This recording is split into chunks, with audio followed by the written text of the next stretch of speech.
So we just got back from Philly, dude. You know, Steven and I usually travel separately with just the way that the pod works and our work works. But this past weekend, we just thought, hey, let's go up to Philly and check out this independent artist. His name is Marlon Craft, and Steven's actually turned me on to him. He's very talented, dude. Yeah, backpack boys on the trip. Took the train up. Yeah, just had a one night stay. So yeah, filled up the backpack. I think the first day we walked, man, we probably walked 8 miles. Second day we racked in 10, I think. Dang. Yeah, on Saturday, man. Actually, I slept in. I was like, damn, my feet are feeling it. Yeah, so 18 miles in 2 days. We walked all around Philly, checking everything out. The dogs were barking, I bet. There you go. Marlon Craft. To put him on ice. Who would you put a comparison to, artist-wise? That's a good question. He's just like an MC. Oh, okay. He's like just strictly an MC. That's what I would say. Okay. He's not he's done the Sway 5 Fingers. Oh, really? Okay. He's been on there a couple times. So I'll check that out.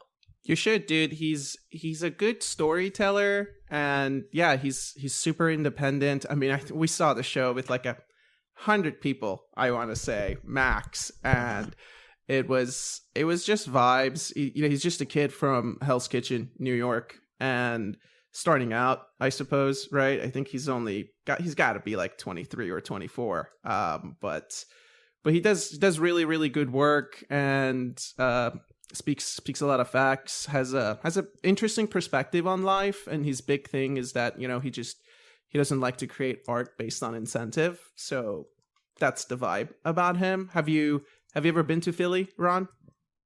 I've not. I might have, actually, as a kid, but it wouldn't have been before it would have been before I was like 10 years old. So I don't remember jack about that. That's a different Philly at yeah. 10. It's cool. Well, if you ever end up going, I think we went to Cleaver's. That was a really, really sweet sort of steak chop, right? Big, massive sandwich, dude. I mean, that was ridiculous. I could only eat half of it. The other half went home with me. I'm trying to think. What are the things about Philly stood out to you, Steven? Walking. I mean, kind of like here. You could walk anywhere. So we walked. We're getting drinks, getting beers places. There's breweries. Victory Brewing is there. That was actually a good spot. That place was packed on a Thursday night. Went to a few other places. The food was good. Chinatown was actually a real Chinatown. That's my one issue with the Chinatown here in DC. That's cool. It's not like a true Chinatown. There it was legit. We got some Peking duck spring rolls, some soup dumplings. It was banging. Y'all saw Rocky, right? Yeah, we saw Rocky. We saw Rocky in the steps. There was a bunch of people racing him up the steps, which was funny. It was hilarious. This guy, like, I want to say he was in his probably 30s or 40s, but he was running up the Rocky steps with the music playing. He walked right next to us and the music was playing, so that was pretty hype, man. I felt like going into the weekend's match, I felt like I was listening to Rocky. I'm not sure if all the players were maybe listening to Rocky, but maybe that's a good segue to starting the show, right? We haven't had a cold open in a little bit, but let's get into it, man.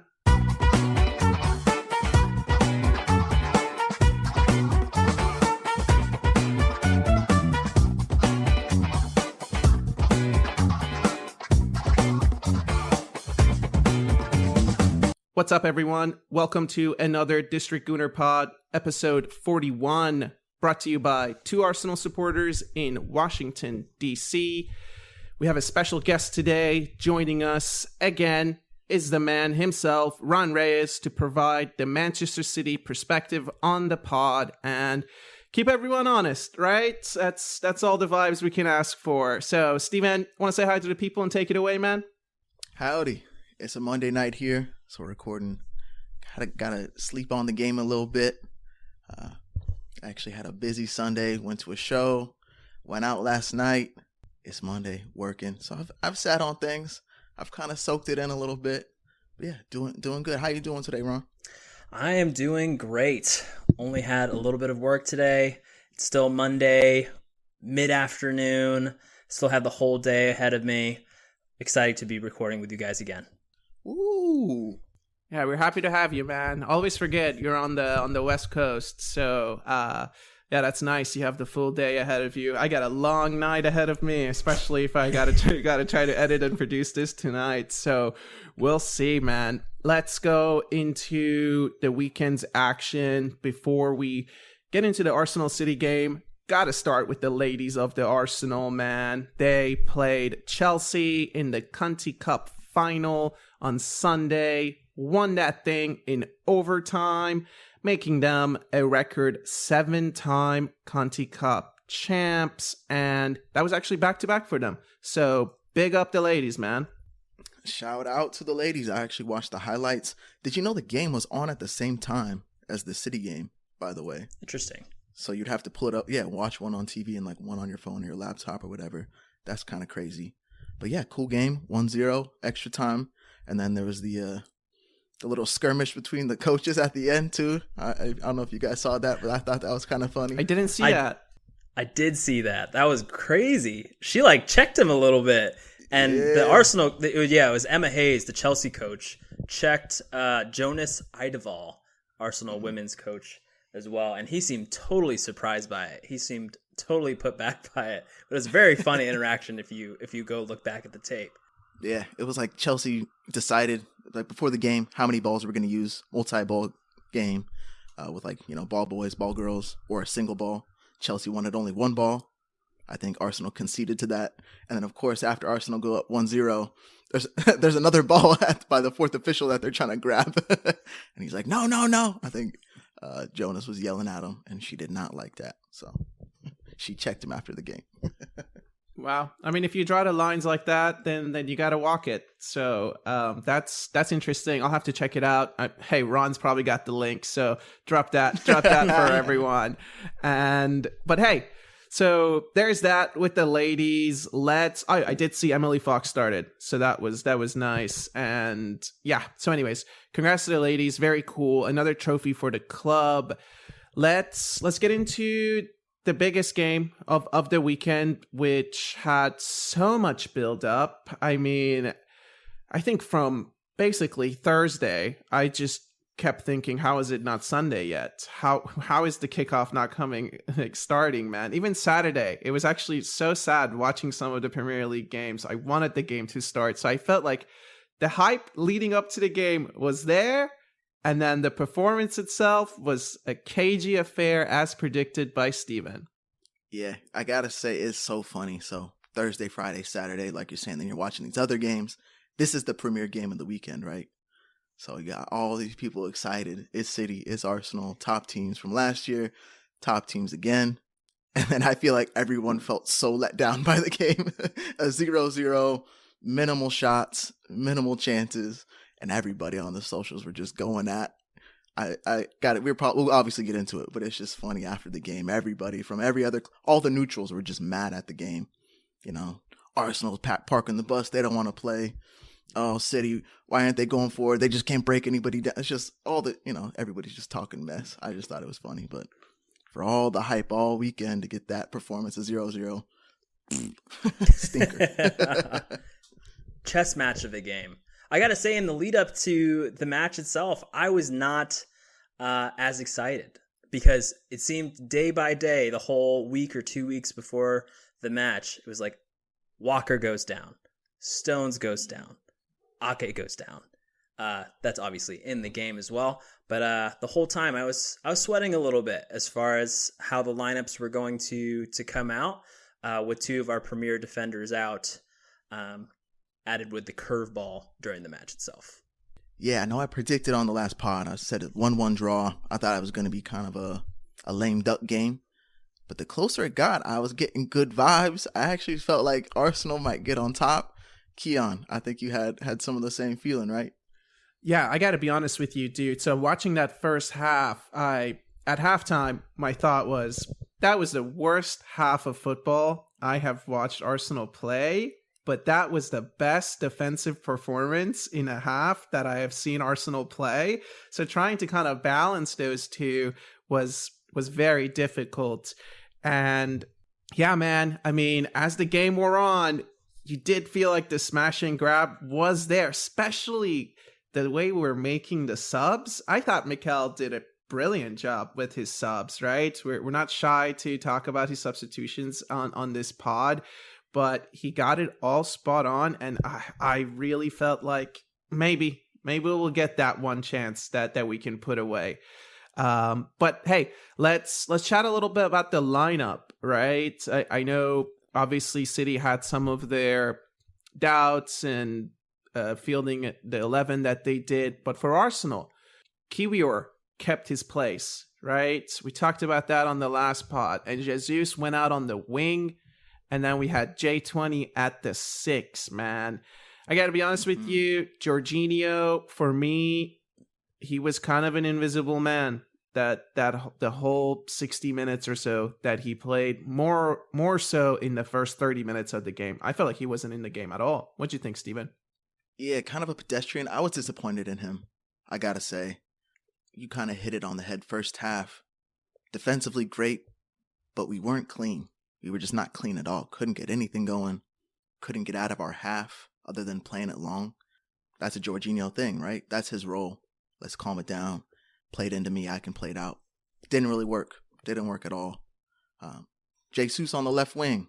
So that's the only change from the lineup. I'm cool with it. Obviously, Martinelli's not fit enough to start. That's fine.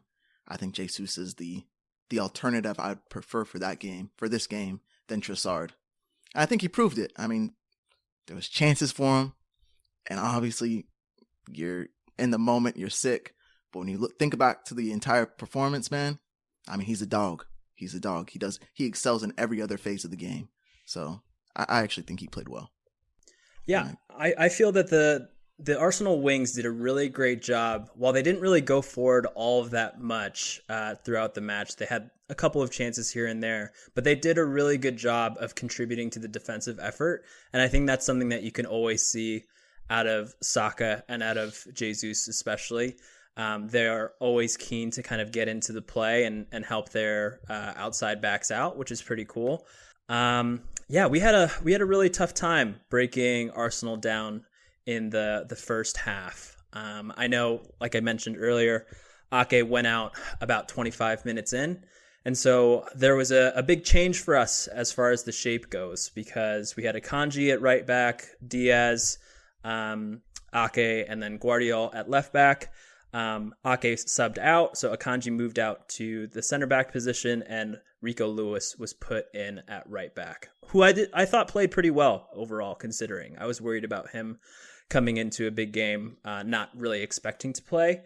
But yeah, we had a really tough time breaking down Arsenal defensively, and I imagine that the missing players for City at this point were not helping.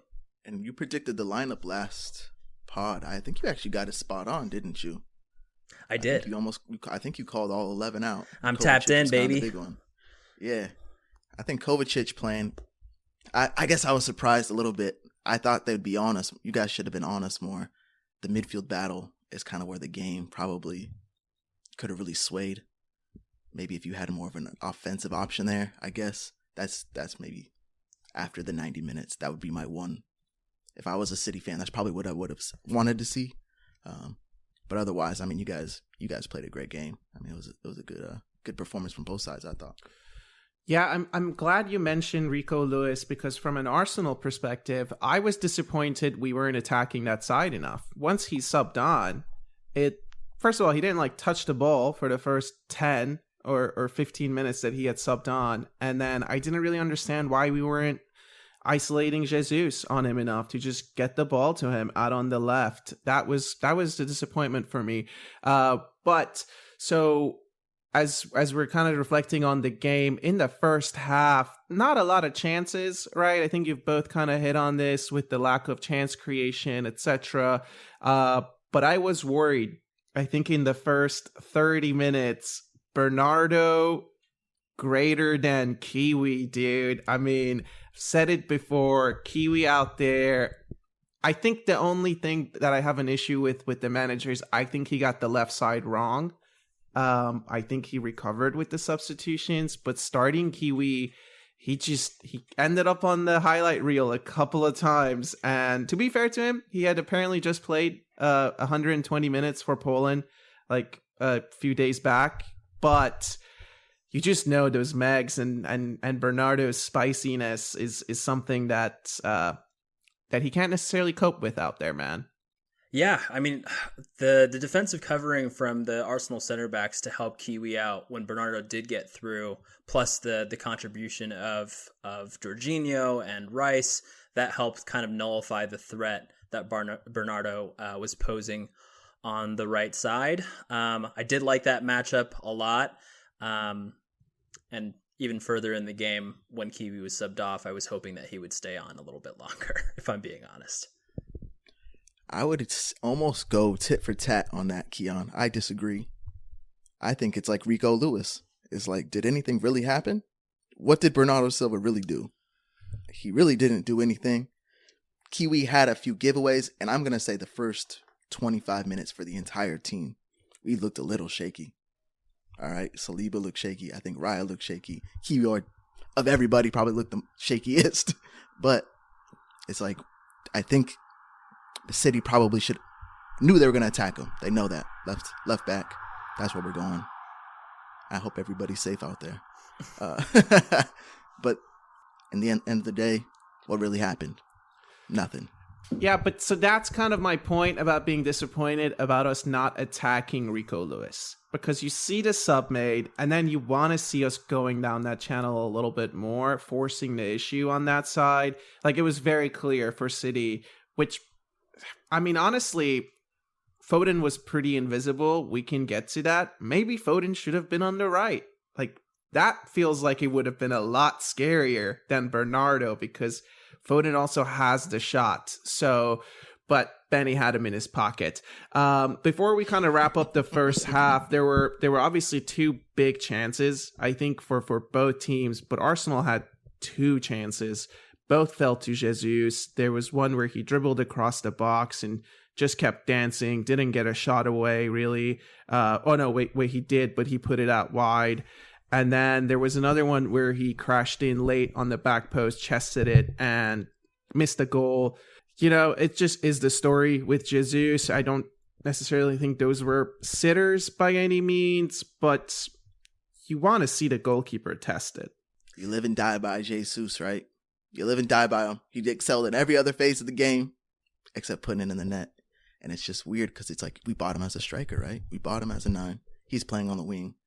But that's potentially the weakest part of his game sometimes is finishing. And wrong. You knew that. He is who we knew he was. Jesus, I mean, that's the story of him throughout his City career as well, right? Like, he'll have a couple, like, I think it was either Watford or Wolves or something like that, right before he left for Arsenal. He had scored 4 goals, I believe, right? And I think, that was already at the point where he was going to be transferred to Arsenal, or that the story was already brewing for that. And so people were wondering, like, oh man, is he going to be bagging a lot of goals for whichever team he goes to? And I think my opinion and a lot of the City fans' perspective overall has been that no, he's just not that guy. He's not that guy that's going to bag a significant amount of goals or anything like that. He's contributing enough, but it's never going to be on the high end of the Premier League as a whole. But I mean, his contribution is so good otherwise. I remember Jesus playing on the wing against Real Madrid. He's obviously done super well against City here as well, as far as being on the wing. But I have to be honest, when I'm viewing Jesus have some of those chances where he's cutting and cutting and cutting, I actually don't have any worries or fears in that regard, because I don't think he's going to finish it. I just don't think that he's that guy. I'm glad that he's not that guy in this situation, when he's playing City, obviously. But as a supporter of Jesus as a player, I think you just always want him to just go that extra mile, go that 10th yard that he never seems to go by finishing some of these chances that he gets. Okay. I hear you on all that, dude, but let's get into the chance that Manchester City had. I know we often talk about David Raya on the pod, where's the big save? I don't necessarily think it was a save for the highlights, but he was in the right place and the ball kind of hit him, right? Of course, I'm talking about Ake's header on the corner 15 minutes into the game. If that goes in, I think we're sitting here and we're having a dramatically different conversation, right? That game could have played out so differently. As an Arsenal supporter, I took a pretty deep breath when that happened. What did you think about your chance and how you missed that one, Ron? Yeah, I mean, like you said, the first 25 minutes felt really good. I thought that we played very positively. I think Bernardo was having his best stretch there against Kiwi as well.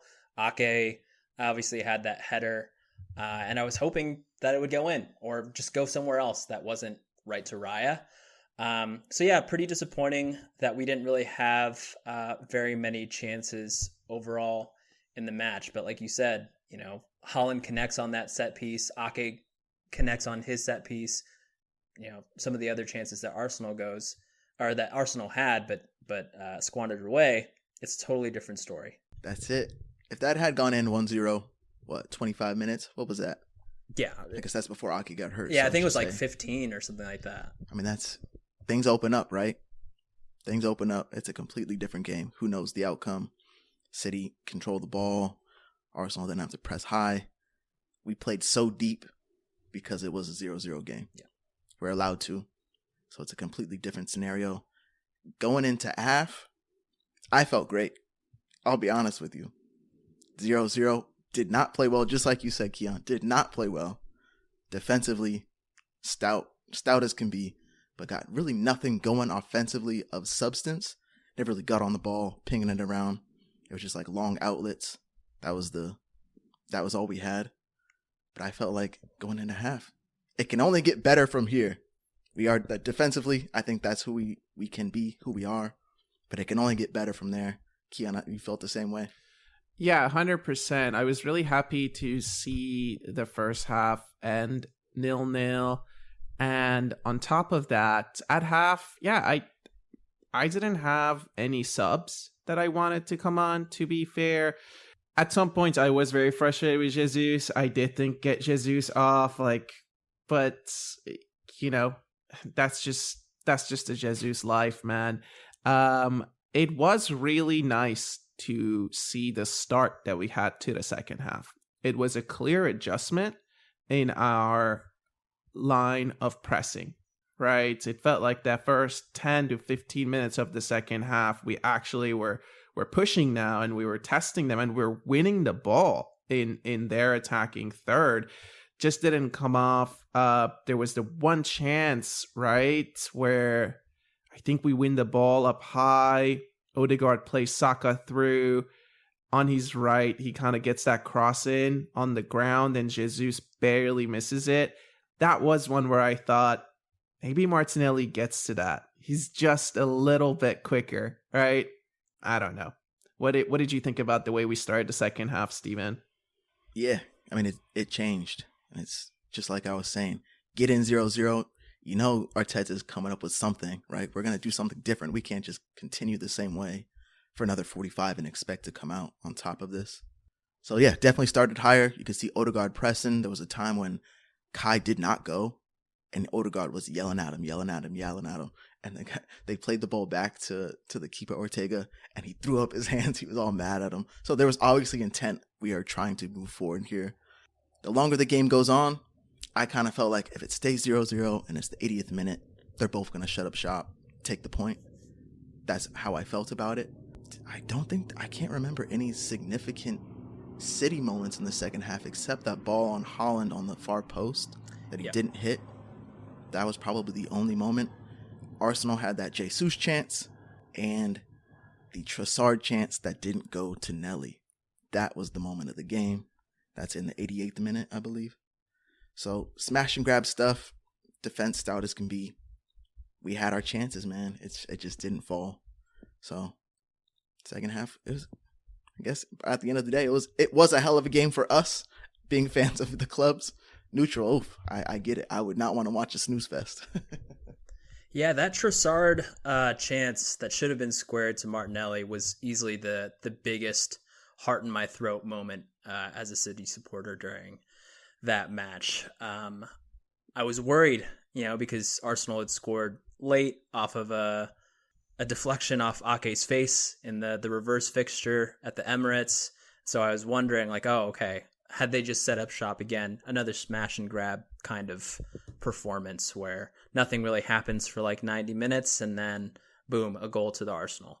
So I was really worried about that. I thought that City's defense played really well, I would say. I think Akanji played extremely well. I think Guardiola played really, really well as well. I think that this might have been his best performance in a City shirt because he was on the ball super a lot. And he gave the ball away once, I think it was to Saka or somebody, but then instantly tackled and won it back right afterwards. So it felt like most of the match was played in Arsenal's half, but nothing was really happening with all the possession that we had, unfortunately. Pep is all about patience. This team is all about patience and trying to find the right moment to attack. But Arsenal's defense did such a good job. The center back pairing is probably the best in European football at this moment. And not a whole lot of opportunities presented themselves for City really to attack. I knew Doku and Jack were subbed in as well for Kovacic and Foden. So I was hoping for a little bit more dynamism. Doku, man, I'd love to hear your guys' perspective on him because, he dribbles so well. He beat Tomiyasu several times, but nothing happens. And so I'm wondering, do you have that same feeling that I have about Jesus that, okay, he might get past him, but nothing's going to happen, essentially? We'll go for the reactionary one here. So, Keon, give us your opinion on Dopu. Dude, Dopu is so bad, bro. Honestly, Jesus is actually levels above him when it comes to scoring, I think. There was one where he cut in and he hit a left-footed shot that just went absolutely over the stadium, and it was so bad. That's the one player when he's, what was it, in the reverse leg, Benny Blanco megged him, right? So, Pep was kind enough to put him on the other side, but just not good from him, man. I don't rate him. I get he's fast and shifty, but what's the point of all that if you can't execute in the final third? Execution is a big part of the game. It's so interesting that you say that Jesus's output is so much higher and stuff. Because I agree that Jesus can still put in a significant amount more goals. But at the same time, Jesus isn't really doing that much as a whole. So I'm not really impressed by Jesus's output. I will say that I did see a video recently of what I said was the best center back pairing in Europe. That'd be Big Gabby and Saliba. And they were asked a question, who is the most skillful player in the Premier League? And they both agreed that it was Jeremy Doku. So interesting.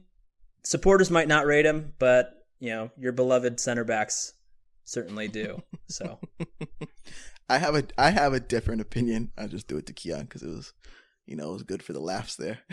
He's coming in hot. Also, though, I gotta say, shouted out to Ben White, Meg.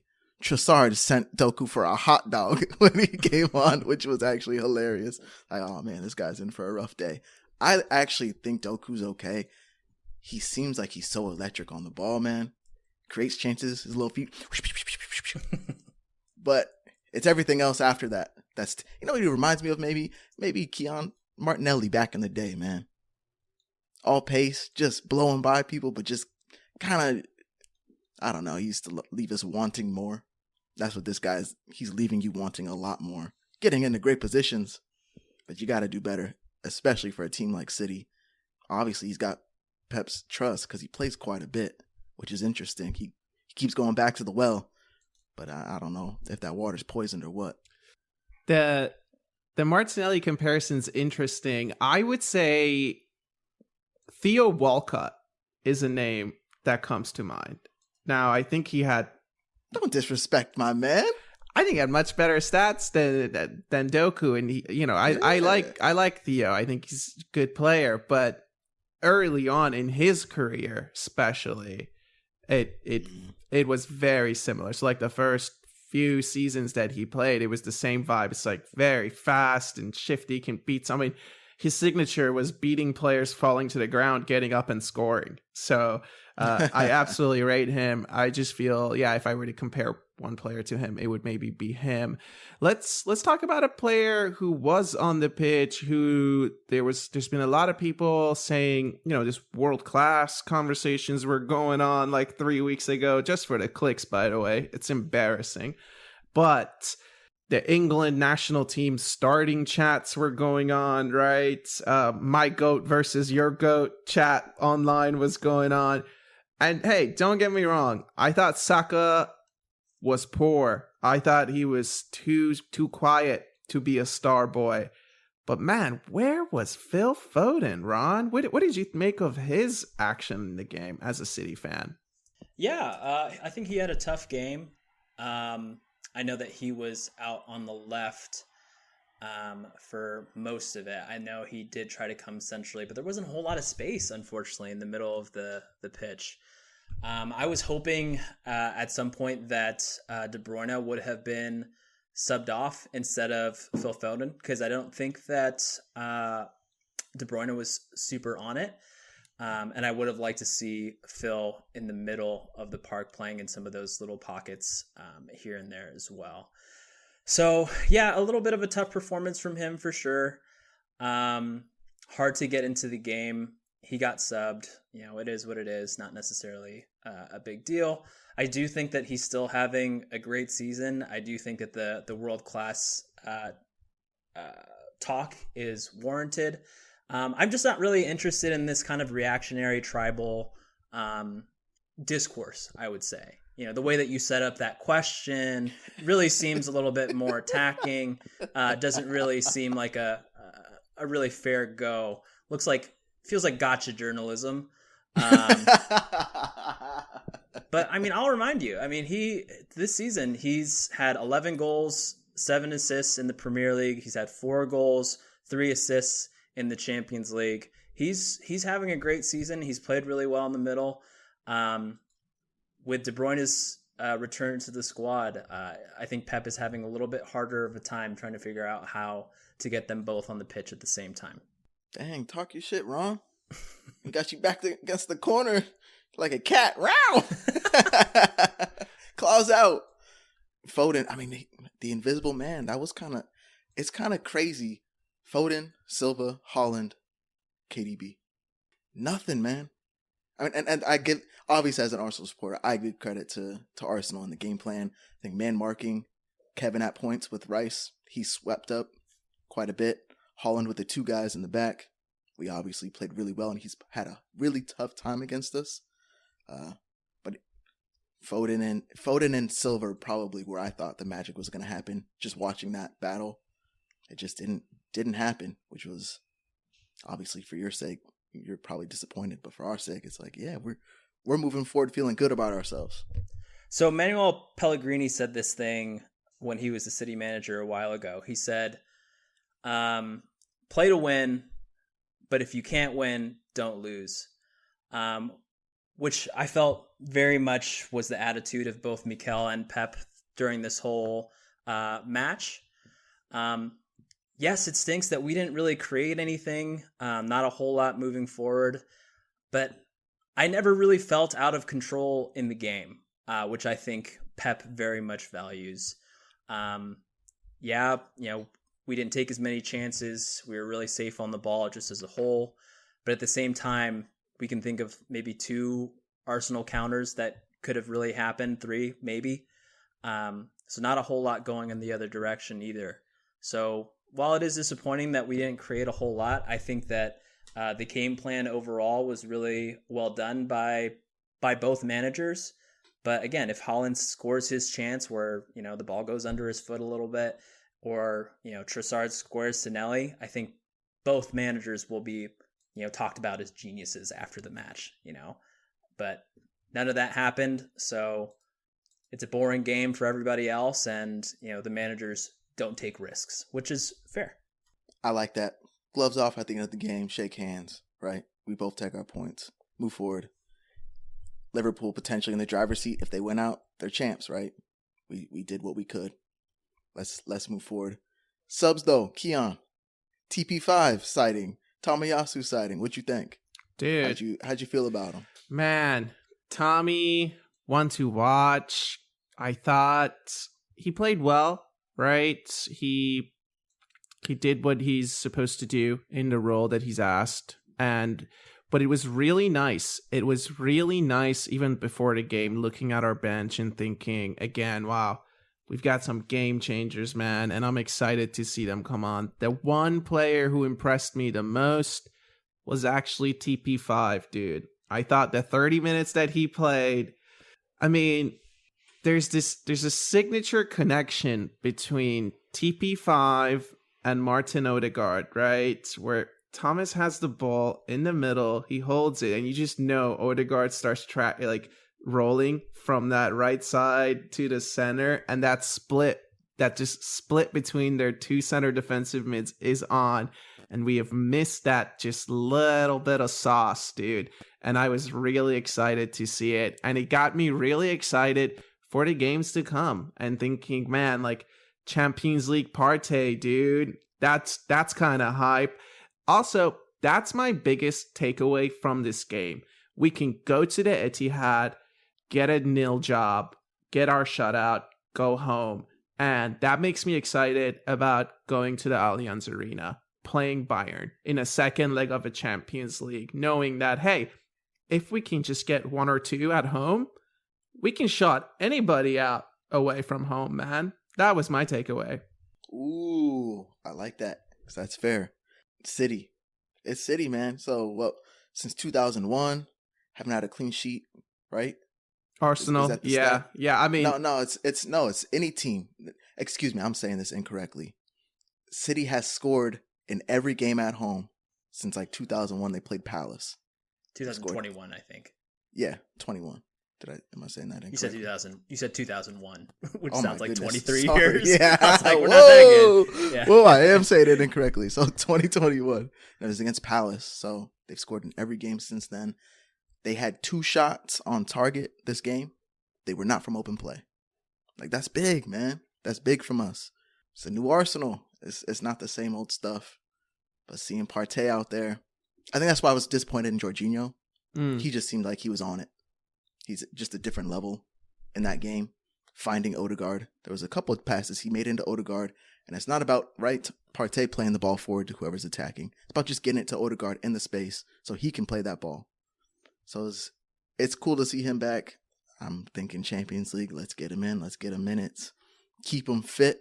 I'd like to see him play more than 30 minutes. But, man, looking good. Man of the match, who you got?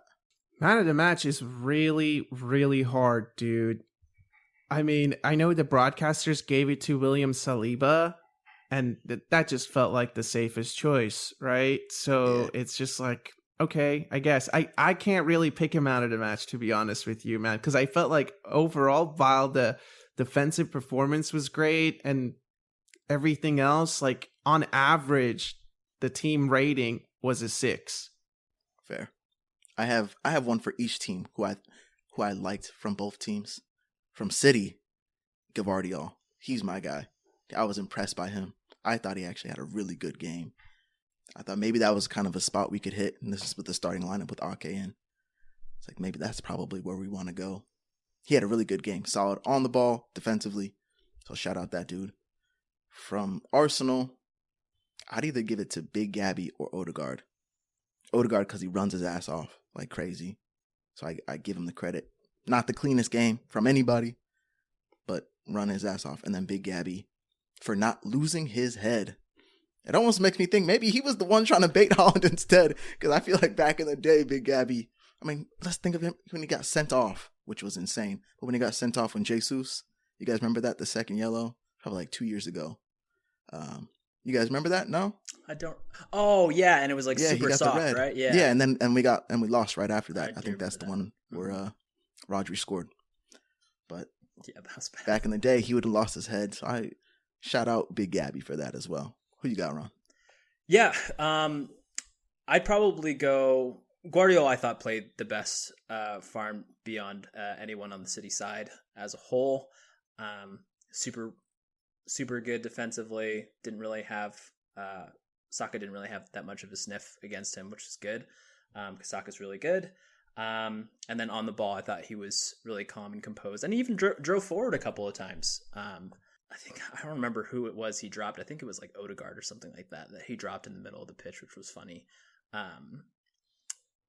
But yeah, I mean, on the Arsenal side, I would have said Odegaard. I would say, just because I think that his energy was still very positive despite Arsenal sitting back for most of the match. It felt like he was everywhere. Felt like he was really raring for the game, and it felt like he was still wanting to move forward and press up a little bit, not wanting to just sit back. He seemed like the most positive of any of the attackers and midfielders. But of course, the center back pairing again was really great. So Saliba or Big Gabby, I think, would have been fine shouts for man of the match for Arsenal. All right. Yeah. I mean, hear both of you on the man of the match performances. I feel like overall we're pretty aligned. It's a tough one to pick. So overall though, man, reflecting on this, Steven, I mean, 8 points out of 12 against Liverpool and City, 9 games to go, sitting second, 2 points behind Liverpool, 1 ahead of City, still got the goal difference in our favor. 2 games coming up, kind of back to back in a short span of time. What's your kind of general feeling with the team's performance and sort of post game reflection? I don't feel anything bad. I don't want to say happy with the draw because I'm not happy with the draw, right? I think the game was there potentially. Could have gone either way. I think Ron said it perfectly succinct there. I think it could have gone either way. Knife's edge stuff. Performance-wise, I'm excited. I still haven't, since that Christmas period, man, I really haven't seen us drop the level. The level seems to just be rising and rising and rising. The cream is rising. So if we're able to put in a performance like we did, I think the Bayern shout you gave was perfect example. We can go in, play a team, beat them 5-0. We can go in and play a really good team and try to win 1-0 by playing out the back instead, right? It's nice to see we have really had an evolution. Used to be known just for a team that's free flowing, moving forward. Love that.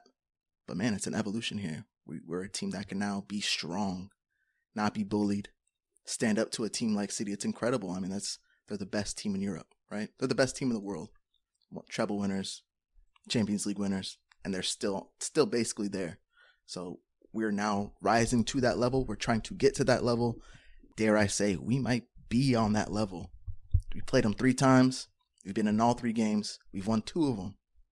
Okay? So if we play Bayerns, we play the Reals, I think we can be there by the end of the season. I don't think I will be. I just can't see myself being disappointed by what I've seen so far, man. I'm really happy with what we've done. Moving forward, I think we're going to stay in the hunt, apply the pressure. I want to say, media-wise, we're probably the 3rd team. I think everyone still expects City to be there at the end of the season. Liverpool are obviously on top right now. Arsenal probably have the toughest run in, but outside of me, you probably, Arsenal fans, they don't see us on that level. I don't think they see that yet. So we still got to prove it. But from my perspective, I'm really happy with everything that's happened right now. I completely agree with you. I also it's about this feeling and the sense of belonging, right? And that's what it delivered. Now, did I wish we got a W? Sure. But look, man, the story should be 8 points out of 12, meaning that we've now flipped the script. You have to come to the Emirates and beat us, right? We know we can come to your house and get points off of you. You want to start being real? Now you have to fear coming to the Emirates, man. That's how I see it. I also love your shout about this sort of evolution of the team. I think with Arsenal, yeah, you often hear pundits talking about like they're just going through the gears, right? But they're talking about that within a game when they're going through the gears. but it's nice to see us have these different gears for different matchups, right? To have a 1-0, to have a 0-0, to have a 5-0. And that's really pleasing. And yeah, I think some of these players coming back now looking sharper and looking actually fit. It's really exciting what's ahead. And hey, I think it's time to believe, man. Let the media doubters be doubting, but you internally keep that belief. Ron, from a City perspective, 9 games left, walking out of that one, how are you feeling? I feel fine.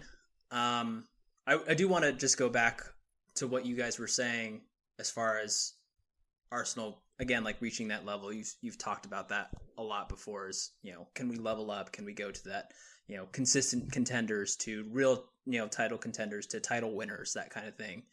I think Arsenal have been the most consistent Premier League team this season, like I think by far, honestly. I think Liverpool and City have squeaked out results in certain situations, but I think that Arsenal have been just really good all the way through, especially defensively. A lot of good points there as far as them cementing, while not necessarily cementing themselves as the top team or anything like that, but I think cementing themselves as, true contenders. It wasn't just, the one season where they got second and they were really fighting. I think it shows that, they'll be there for a long time, especially with the center back pairing and, the spine of the team as a whole. From the City perspective, as far as what we look like kind of moving forward, again, I feel fine. Pep's thing throughout his managerial career with City, at least, has been wanting to be there. That's what he says. We want to be there in the cups. We want to be there in the title race. And, as long as you're continuing to reflect on being there, with 9 games left to go, being in this stage of the Champions League, being in the semifinals of the FA Cup, City have done their job. They haven't looked the best, but I think it also just speaks to the quality that we have and the levels that we can reach, that even while we're not at the top level, it still feels like we're playing enough to be there. 2-3 points off the top is still pretty great. It's been larger at later stages of the season. So we're going to be there. We're going to play our matches. We'll see how it goes. And, you guys will have to drop points. Liverpool will have to drop points, but that's the beauty of the Premier League. Anything can happen. You sound more confident and optimistic than maybe I had expected, to be honest with you, just given the injuries that you've had, given the Champions League games that are now going to come up. But your squad more than me, and good for you. Good for you to keep that attitude. Do you think that I should not be confident? I'm curious. No, I just thought maybe you would have some slight doubt with the injuries, right? Like, I don't know the extent of Kyle Walker's injury, but I think not having Kyle Walker is a big deal, just because he's so good, honestly. And also Stones. I don't know the extent of his injury. Now, Ake, you might not have another center back is basically where I'm getting at, right? Like, come Champions League, now with these games that you're going to be playing over the next 2 weeks, if one more center back goes down, oof, that looks kind of tough. Nothing to that you're not able to, I guess, navigate, but just the way you spoke, it sounded like everyone's healthy and we're good to go. And I have just absolutely no doubt that we'll be okay. So that's why I was just a little taken aback by it. No, yeah, I think that's fair. I've honestly wanted Walker out of the starting lineup for a long time now, except ironically against Vinicius Jr. when we play them against Real Madrid. So I'm actually not super worried about the Walker injury, and Stones did make the squad against Arsenal. I don't know if you guys saw that. He was on the bench. He was never going to play, but he was still on the bench. So nothing super worrying in that regard. Akanji can play left back, Stones can play right back, or Rico Lewis can play on the right back too. So injury still on the mind, but at the same time, not necessarily something that is going to count us out. And I'm not saying this as a dig, okay? But City can't crank up the excuse machine on injuries because of how deep they are, right? They're so deep. They're the deepest team in the Premier League versus Liverpool. They crank up the excuse machine as high as they can and let you know it right? Because if they do fall apart, well, it was the injuries, yada, yada. That's the story all we're going to hear till the end of time. So it's just like us last year. We lost Saliba. One player and we were done. One player. That's how deep we were. One player and we couldn't recover, right? It's the levels. City has the replacements for it. So they can't crank the excuse machine because they're the treble winners. They've done it time and time again. They got people on the bench that have done it. So that's confidence-wise, I understand why you would still expect us to be there at the end of the season. We're in it. So yeah, it's not even top of mind. So no, I get you. Enough. And I mean, even some of the replacements are just like for like. you can't have that, right? So let's go around the league. There were some really good matches this weekend, and after that, before we wrap up, don't worry, everyone, we will have Mystery Man for you to play along with. But around the league, so Saturday the season returned. I mean, the Premier League returned, and Newcastle West Ham was the first game. I mean, I don't know if you guys got to catch any of that. I watched the game, and it was actually so amazing. It was a fun watch, man. West Ham were up 3-1 into the second half, and ended up losing 4-3. A classic Premier League match. Yeah, that was an exciting match. A couple of controversial decisions there. Namely the second penalty that Newcastle got. In that one, Gordon kind of stuck his foot there. And Calvin Phillips, poor Calvin Phillips, gave away the penalty at that point. But yeah, really exciting game. The United-Brentford game was hilarious to watch. The whole way through, Brentford slamming them, really pounding them in, like I like to say. United secure their smash and grab goal, only for them to concede 2 minutes later. What a funny watch that was. As I'm not a neutral supporter because I wanted United to lose, but just for the memes of it, what a great result. So what did you think was funnier, the result or then their manager after the game saying that City also struggled against Brentford? Oh my God. Ten Hag deserves all of the praise in the world. I hope he stays for 20, 25, 35 years because it's never his fault. It's always everything around him. He's getting great results, apparently. It's just so funny that he has such a way of deflecting. A couple games ago, he brought up the Arsenal match from, September or something like that, or December. I don't know what the heck he was talking about. This situation, he brings up City's results against Brentford that we won 3-1, by the way. So just an interesting thing to bring up. Ten Hag, 10 more years, 20 more years, 30 more years. Ten Hag, the kind of guy that cheat on his wife. She finds out. He's like, well, my friend was actually hooking up with 2 girls, so you should be happy with me. That's the Ten Hag mentality. Also around the league, Chelsea 2-2 at Burnley, and a Burnley red card in the first half, which was a terrible decision. But how funny to look at some of your old rivals along the years having troubles. 2-2 with Burnley. Sorry. Yeah, the jokesters are out, man. Clown School has closed down, dude. So that's always fun. I'm glad you brought up the Chelsea game. I didn't even have that on the dock, man. That's a really good shout. And it's just funny, actually. My Chelsea fan friend texted me saying, "Park the bus FC." So I don't know. Some of them are still out there chattering, man. Park the Bus FC. Was he a fan when Jose Mourinho was the coach? Yeah, he actually said that when they were actually winning. Yeah, he said just like Mourinho days at Chelsea, and my response was, "Did they win trophies though?" So like, check yourself, bro.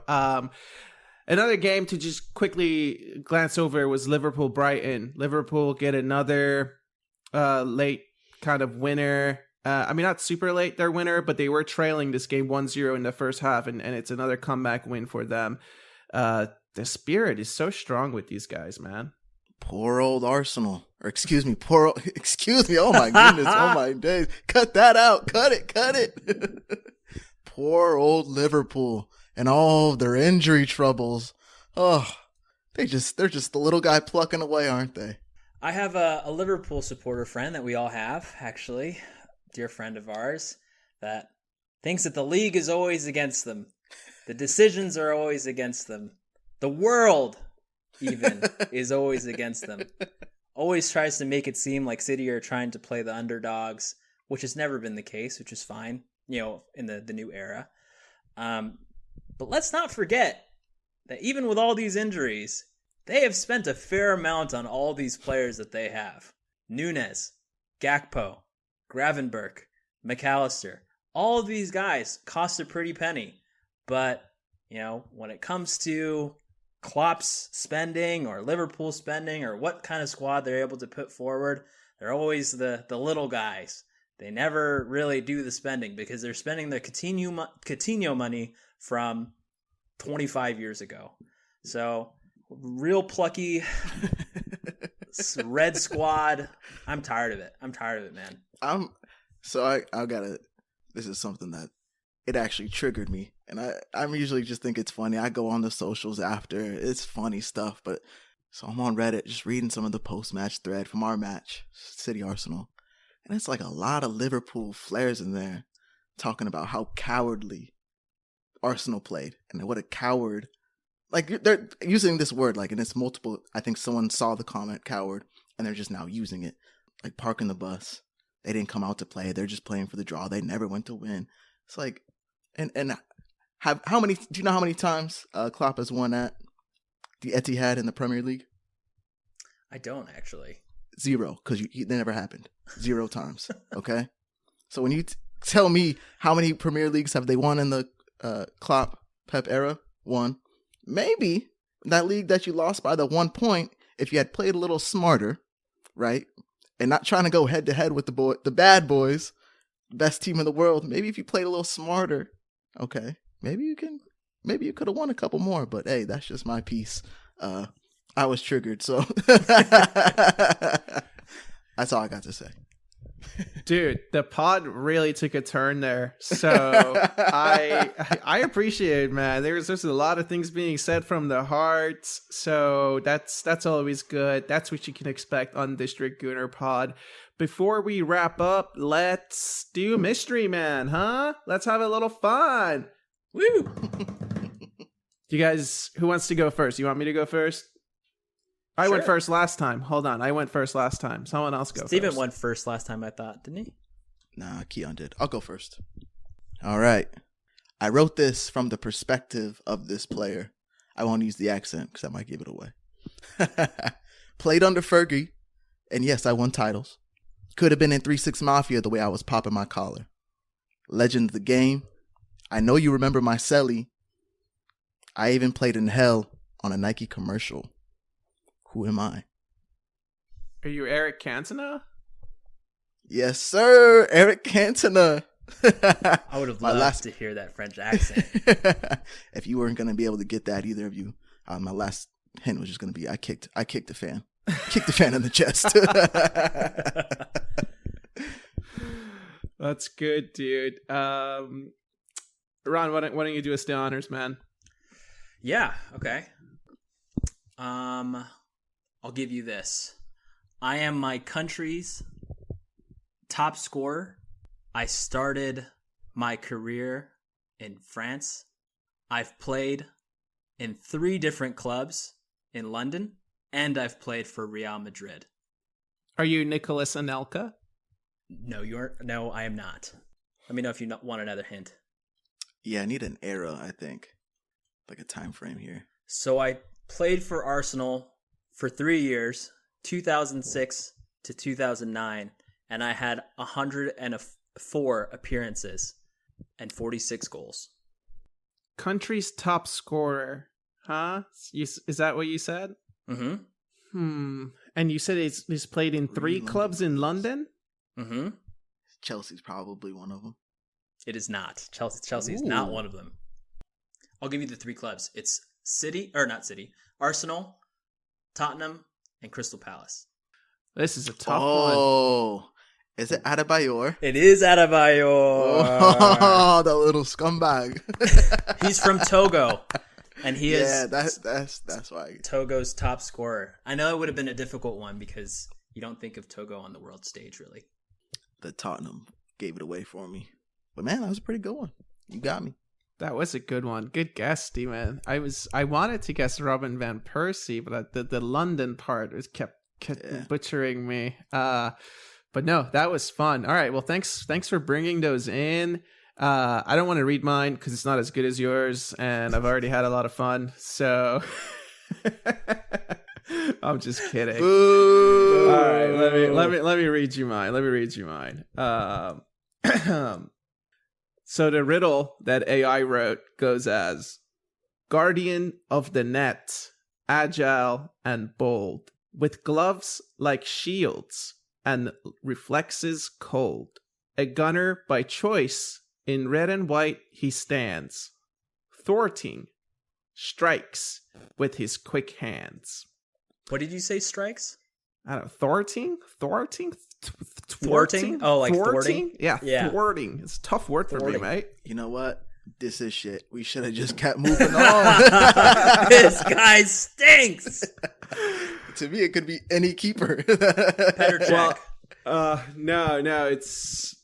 Arsenal by choice would be my Well, he's English. Ramsdale. Yeah, I just wanted to get Ramsdale a mystery man before he leaves the club, so I tried to sneak him in there. The riddle wasn't so great, and honestly, I was just so embarrassed as you guys were going through yours. I really didn't want to read it out, dude. Wow, there's always room for improvement on the pod, so you know what? Yeah, I should have chatted more with AI. It's my fault. Literally, like 5 minutes before we got on to record, I typed in and I was like, who should I ask? And I went with that. So anyways, so that's where we are. That's Aaron Ramsdale for you, man. He will get you.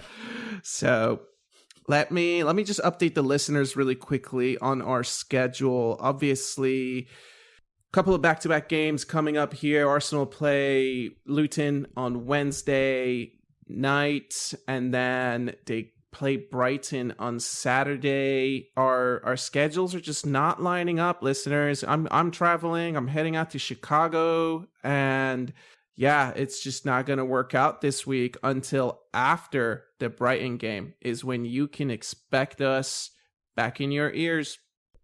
That works. What's your expectation for that Luton game? Give the people something. No, yeah, that's fair. I mean, I was thinking it'd be actually really fun to do the pod because then by that point it would be 7 games to go. And who knows, the table could already be shaken up so much because everyone's playing 2 games. For the Luton game specifically, I think maybe TP5 should get a start based on what I saw. I don't know if that's pushing it, but I expect it's at home, right? Yes, it is. Yeah, I expect I think a 2-0. I think we keep the levels kind of same. We stay in control and try to just knock the ball around, be more in possession. So I think 2-0. Okay. I'm with you. In the words of Bob Marley, stir it up. I think things need to change a little bit. And if they're ever going to change for a game, Luton at home specifically is a great one to throw in some different players during the run-in. Obviously, Saka didn't look great. I think he's hurt. I think he's potentially got something going on. Left the England camp. I think that might actually be something. Martinelli not playing. That's not great. Who knows if he can play by Wednesday or not, or at least start the game. But yeah, let's see Zinchenko. Probably time to get a sighting there. Thomas Partey would be great if he could start. Just play 45 even. I'd be cool with that. Jesus at the wing. We've seen it. He can do the role. Stir it up, baby. I like that 2-0 shout. I like that. Also, at the weekend, same thing. Stir it up. 2-0 win. Do you know if the Brighton game is at home or away? I believe that's away. Let's see. Yeah, you're right. Let me fact check myself. Ooh, wow. It is away. Yeah, you're right. So that's awesome, man. Yeah, I think I watched a good bit of that Liverpool Brighton game, and it should be an interesting game. I do expect us to win. I think for that one, I'm gonna say 3-1 against Brighton. That's fair. I think I said this before to you. We talked about that Brighton game for a couple weeks. That's someone that I did not look forward to playing. But the way we played them last time, we set the tone. They had dominated us, in my opinion, than previous matchups in yesteryears. But we are now, I think, too good. We're just levels above, and they're not as good as they used to be, I would say. I don't know if they're in the great form either. So I say we put it on them. 3-1 is a good shout. I'm going to go 2-0. But I could see him getting a little something squirrely. I like it, dude. I like it. All right, Ron, before you part ways with our listeners, if we don't draw City in the Champions League, if we don't both sort of get past our first round, the second round, you might be off for a little bit here, man. But hopefully we can get you back on the pod soon and hear that beautiful voice, man. Thanks for having me. It's always a pleasure talking with you guys, talking football, talking the run-in. It's always a good time. Cool, man. With that, thanks so much to everyone for spending time with us and supporting the pod. If you like the podcast, please rate or leave a review. It really does help with the algos. Also, share it on social. Tell a friend. It's the best way for others to find out about us. And don't forget, you can write into the show, districtgooner@gmail.com. Be easy.